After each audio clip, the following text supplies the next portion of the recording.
Hello friends, once again you are welcome to Shikhar ICS Online, where we are regularly discussing different topics of history, polity, geography, economics, science and technology and current affairs. But friends, today we are going to consider a very important topic and very long awaited topic, yet is it different from the regular videos जो हमारे अभी तक के video से थोड़ा अलग है, लेकिन एक बहुत इंपॉर्टेंट टॉपिक डिस्कस करने वाले हैं। और ये ऐसा टॉपिक है जो हमारे स्टूडेंट्स के द्वारा, हमारे व्यूअर्स के द्वारा बहुत ज़्यादा डिमांड में है, बहुत ज़्यादा डिमांड किया गया है। For them it is a long awaited video and the topic is how to prepare for prelims exam. प्रारंभिक परीक्षा की तैयारी कैसे करें, खासतौर पे वो students who are preparing for civil services exam, whether it be the central civil services exam conducted by UPSC or it be the state civil services exam conducted by state PSCs।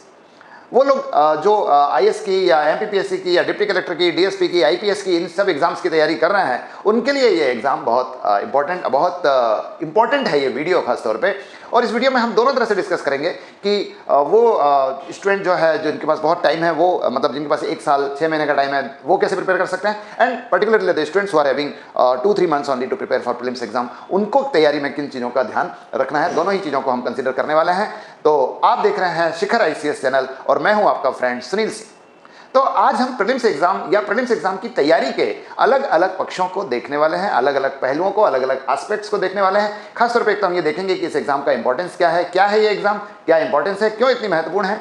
दूसरी चीज़ ये है कि इस exam का pattern क्या है, किस pattern पर यह एग्जाम कंडक्ट की जाती है, और फिर यह भी कि इस एग्जाम का सिलेबस क्या है, कौन कौन से टॉपिक, कौन कौन से सब्जेक्ट्स है which are covered in the exam. और फिर हम ये भी देखेंगे कि साहब एग्जाम को, आप इस एग्जाम को सक्सेसफुली क्लियर कर सकें, इसको आप कह सकते हैं कि आपकी भाषा में मैं कहूँ तो आप इसको इजीली क्रैक कर सकते हैं, तो उसके लिए क्या किया जाए, what are the precautions, what are the efforts you must make in order to crack the exam successfully.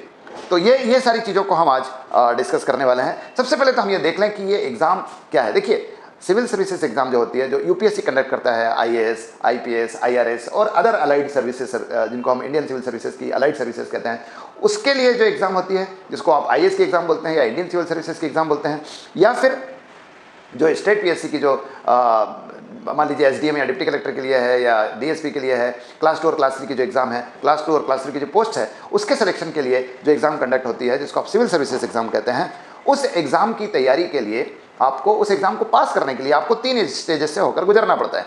3 stage में एग्ज़ाम होती है, preliminary exam, then mains exam, then interview. तो इसको तैयार करते समय आपको किन चीज़ों को, मतलब जो खासतौर पे जो सबसे इंपॉर्टेंट एग्जाम है वो प्रीलिम्स है। देखिए, आपको लगता ज़रूर है कि मेंस ज़्यादा इंपॉर्टेंट है, क्योंकि मेंस एग्जाम में जो मार्क्स मिलते हैं प्लस इंटरव्यू में जो आपको मार्क्स मिलते हैं, that is going to decide your selection, that is going to decide that whether you are going to select or not, आप सिलेक्ट हो रहे हैं या नहीं, ये डिसाइड करेगा। और साथ ही साथ आपको पोस्ट, कौन सी पोस्ट मिलेगी। आप UPSC की बात करें तो आपको IAS मिलेगा या IPS मिलेगा या इंडियन फॉरेन सर्विसेज मिलेगा या दूसरी अलाइड सर्विसेज मिलेगी। स्टेट PSC की बात करें तो आपको डिप्टी कलेक्टर मिलेगा या DSP मिलेगा या नायब तहसीलदार मिलेगा या और नीचे की कोई पोस्ट मिलेगी। ये इस बात पर डिपेंड करता है कि आपको मेंस और इंटरव्यू के मिलाकर कितने मार्क्स मिले। इसलिए प्रीलिम्स यहाँ इस तरह से इंपॉर्टेंट तो नहीं है, लेकिन दूसरे एंगल से आप देखिए, दूसरे एंगल से आप देखेंगे कि आप मेंस दे ही तब पाएंगे जब आप प्रीलिम्स क्वालिफाई करेंगे। आप मुख्य परीक्षा दे ही सब तब सकते हैं जब आप प्रीलिम्स एग्जाम क्लियर करेंगे। तो इसलिए इंपॉर्टेंट है। दूसरी चीज़ आप देखिए कि मैं आपको एक चीज़ और बताऊं कि इसको अलग अलग नाम से पुकारते हैं, तो वो प्रिलिमिनरी एग्जाम है, लेकिन उसको कुछ लोग प्रीलिम्स भी कहते हैं, उसको कुछ प्री भी बोलते हैं, कुछ लोग तो और शॉर्ट करते हैं, उसको PT बोलते हैं, प्रिलिमिनरी टेस्ट। तो whatever you call it, we are talking about the preliminary exam. तो इंपॉर्टेंट इसलिए है क्योंकि आप एग्ज़ाम, मेंस एग्ज़ाम या इंटरव्यू तक आप पहुंचेंगे ही तब जब आप प्रीलिम्स क्लियर करेंगे। दूसरी चीज़ आप देखिए कि प्रीलिम्स की तैयारी जो होती है, जिसमें आप एक ऑब्जेक्टिव क्वेश्चंस के लिए तैयार करते हैं, वो तैयारी आपके मेंस में भी काम आती है। आप देखिए, चाहे UPSC की एग्ज़ाम हो, चाहे स्टेट PSC की एग्ज़ाम हो, दोनों ही एग्जाम्स में कुछ क्वेश्चंस ऐसे आते हैं which are needed to be answers in 1 or 2 lines, जिनको आपको 1-2 लाइन में ही उत्तर देना है। तो ये जो क्वेश्चन है, ये ऑलमोस्ट ऑब्जेक्टिव क्वेश्चंस के नेचर के ही क्वेश्चन है। अंतर केवल इतना है कि प्रीलिम्स में आपके पास 4 ऑप्शंस होते हैं और प्रीलिम्स के मेंस में आपके पास कोई ऑप्शन नहीं है, you will have to write it your own.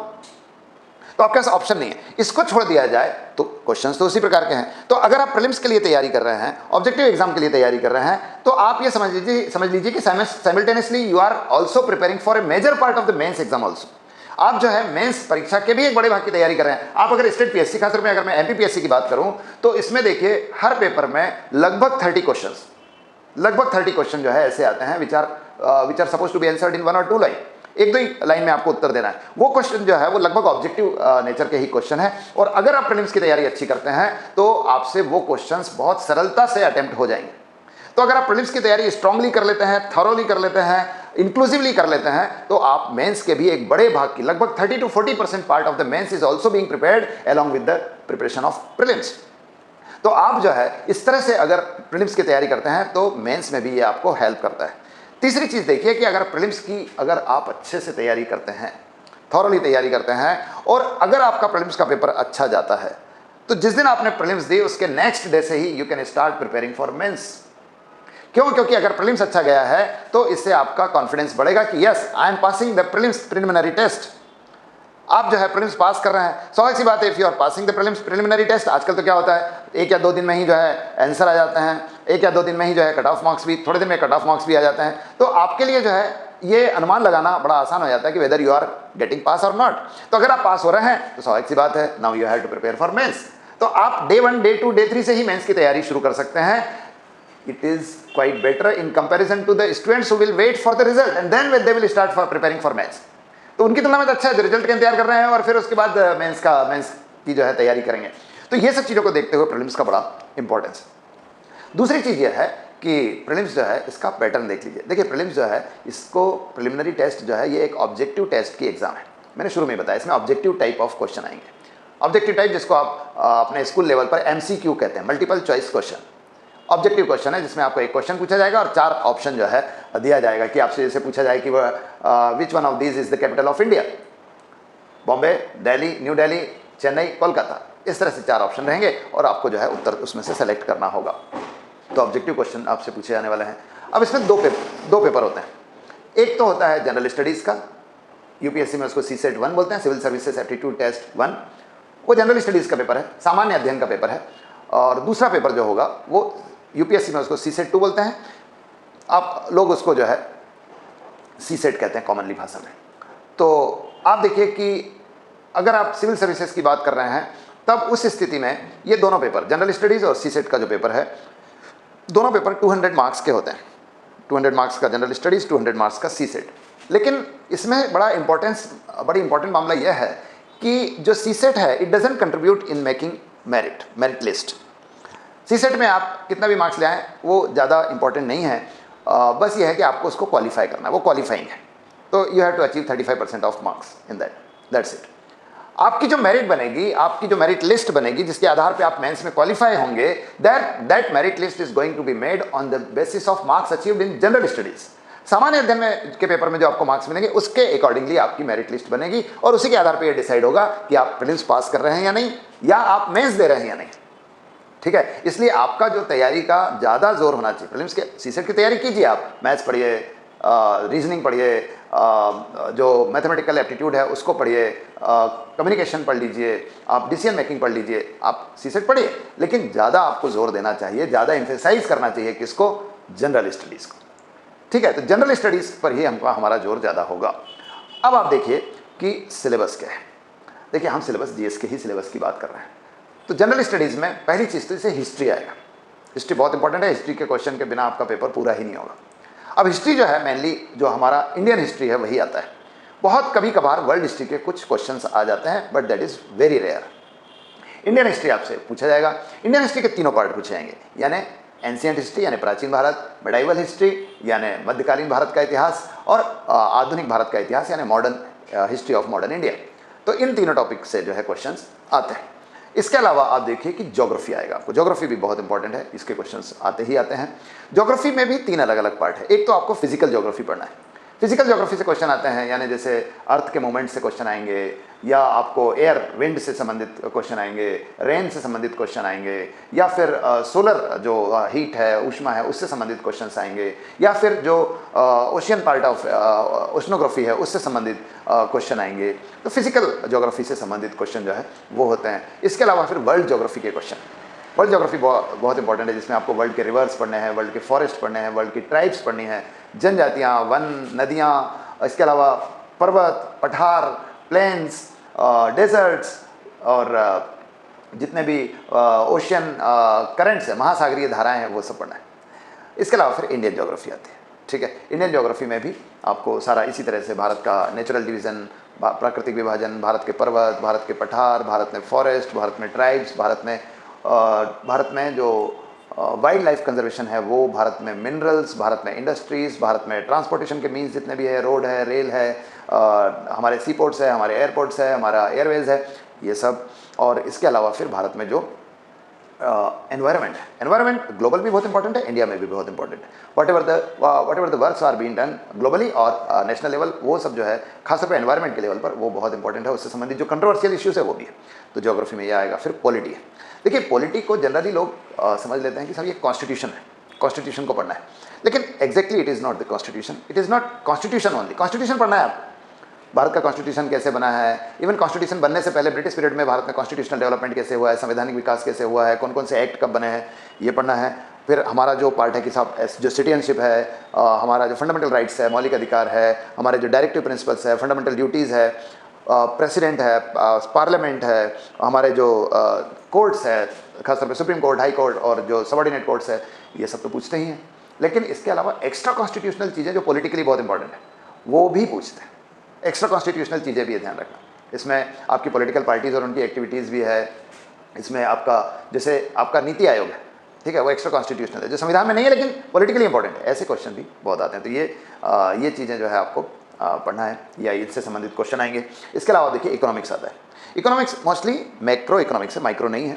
Macro economics आता है खासतौर पे इंडियन इकोनॉमिक्स, ठीक है, भारतीय अर्थव्यवस्था संबंधित banking, share market, capital market, फिर हमारा यहाँ पॉवर्टी, हमारे यहाँ अनएम्प्लॉयमेंट, हमारे यहाँ इंडस्ट्रियल डेवलपमेंट, हमारे यहाँ इकोनॉमिक प्लानिंग, आर्थिक नियोजन। फिर इसके अलावा जो ग्लोबल इकोनॉमिक इंस्टीट्यूट्स है, वर्ल्ड बैंक है, WTO है, IMF है, एशियन डेवलपमेंट बैंक है, आसियान है, SCO है, इससे संबंधित क्वेश्चन हो सकते हैं इकोनॉमिक्स में। और बैंकिंग बहुत इंपॉर्टेंट है, इसमें देख लेना ज़्यादा है ना, बैंकिंग और खासतौर पर जो शेयर मार्केट, इससे रिलेटेड बहुत क्वेश्चन आते हैं। इसके अलावा आपकी फिजिकल पॉलिसी है, राजकोषीय नीति, मौद्रिक नीति है, मॉनिटरी पॉलिसी, इससे संबंधित क्वेश्चन होते हैं, तो इकोनॉमिक्स में ये आता है। इसके अलावा फिर आप देखिए कि अगर MPPSC की तैयारी कर रहे हैं, स्टेट सिविल सर्विसेज की तैयारी कर रहे हैं, तो MP एक बहुत इंपॉर्टेंट पोर्शन है। उसमें MP का दो पार्ट आता है, एक तो MP की ज्योग्राफी, ज्योग्राफी मतलब वही MP का नेचुरल डिवीज़न, MP में पर्वत, MP में पठार, MP में नदियाँ, MP में जो वाटरफॉल्स है, MP में जो वाइल्ड लाइफ कंजर्वेशन है, MP के जो ट्राइब्स है, MP में इंडस्ट्रियल डेवलपमेंट है, MP में माइंस है, मिनरल्स है, ये सारी चीज़ें जो है पूछी जा सकती है मध्य प्रदेश की ज्योग्राफी। इसके अलावा फिर मध्य प्रदेश के जो कल्चर है, मध्य प्रदेश का जो मान लीजिए कि मेले हैं, मध्य प्रदेश में जो फोक डांसेस है, लोक नृत्य है, मध्य प्रदेश का लोकगीत है, लोक नाट्य है, फोक ड्रामा है। इसके अलावा मध्य प्रदेश का जो थिएटर के क्षेत्र में, म्यूज़िक के क्षेत्र में, आर्ट के क्षेत्र में जो डेवलपमेंट है, ये सब चीज़ें पूछते हैं। और इसके अलावा फिर MP की हिस्ट्री है, ये बहुत इंपॉर्टेंट है। MP की हिस्ट्री संबंधित क्वेश्चन बहुत ज़्यादा फ्रिक्वेंटली आते हैं, तो इसको ज़रूर अच्छे से आपको देख लेना है। तो ये MP का भी आएगा इसमें। इसके अलावा आप देखिए कि साइंस एंड टेक्नोलॉजी आती है, साइंस टेक्नोलॉजी। साइंस में तीनों पोर्शन, फिजिक्स, केमिस्ट्री और बायो, ये तीनों चीज़ें आती है। खासतौर पे जो लाइफ साइंस से संबंधित, एनाटॉमी से संबंधित चीज़ें जो है वो जूलॉजी में बहुत ज़्यादा पूछी जाती है, डिजीज़ पूछी जाती है, और जो बॉडी के अलग अलग ऑर्गन्स है उससे संबंधित जो है चीज़ें पूछी जाती है, उनका ऑपरेशन, उनका फंक्शंस पूछे जाते हैं।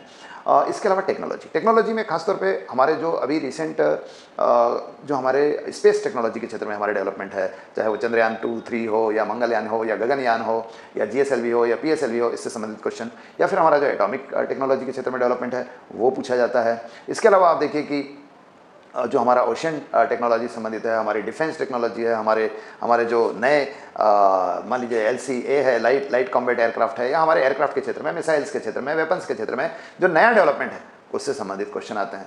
इसके अलावा एक बहुत इंपॉर्टेंट टॉपिक है करंट अफेयर्स।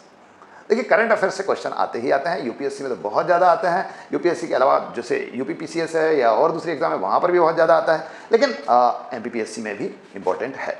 तो करंट अफेयर्स आपको बहुत अच्छे से तैयार करना है। ग्लोबली जो है पॉलिटिकल लेवल पर क्या हो रहा है, कौन कौन सी मीटिंग हो रही है, कौन से देश में कौन प्रेसिडेंट बना, कौन प्राइम मिनिस्टर बना, कहाँ किन देशों के बीच में युद्ध चल रहे हैं, किस देश में कौन सी नई समस्या डेवलप हो रही है, ये। और फिर देश में कौन से ऑर्गेनाइजेशन का किसको चेयरमैन अपॉइंट किया गया है, कौन से राइटर को किस किताब के लिए कौन सा पुरस्कार मिला है, रिसेंटली हमारे यहाँ कौन कौन से इंसिडेंसेस हुए हैं, कौन से मीटिंग्स ऑर्गेनाइज हुई है, G20 की ये मीटिंग कहाँ पर हुई है, वो मीटिंग कहाँ पर हुई है। इस तरह के करंट अफेयर से रिलेटेड क्वेश्चन आते हैं। स्पोर्ट्स भी एक बड़ा इंपॉर्टेंट टॉपिक है।